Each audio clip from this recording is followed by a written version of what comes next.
পলাতক সাবেক স্বরাষ্ট্রমন্ত্রী আসাদুজ্জামান খান কামালের ঘনিষ্ঠ সহযোগী আওয়ামী লীগ সমর্থিত ট্রাক শ্রমিক লীগ সভাপতি মনির তালুকদারকে গ্রেপ্তারের প্রতিবাদে বিক্ষোভ হয়েছে।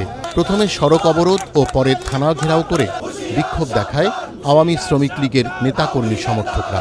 সড়ক অবরোধের কারণে তেজগাঁও শিল্পনগরীর প্রধান সড়কে যানবাহন চলাচল বন্ধ হয়ে যায়।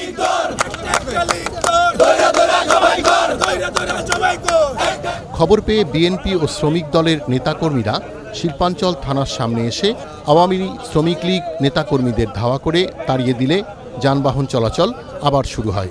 ধাওয়া খেয়ে চলে যাওয়ার পরে শ্রমিক লীগ নেতাকর্মীরা আবারও জড়ো হয়ে ৭ রাস্তা এলাকায় বিক্ষোভ দেখাতে থাকলে আবার বন্ধ হয়ে যায় যানবাহন চলাচল।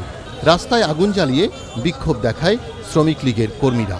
পল্টন থানায় দায়ের হওয়া হত্যা মামলায় মনির তালুকদারকে গ্রেপ্তার করা হয়েছে বলে জানিয়েছে পুলিশ। ওই মামলার তদন্ত করছে PBI. Enamul Kabir Rupam, channel I, Dhaka.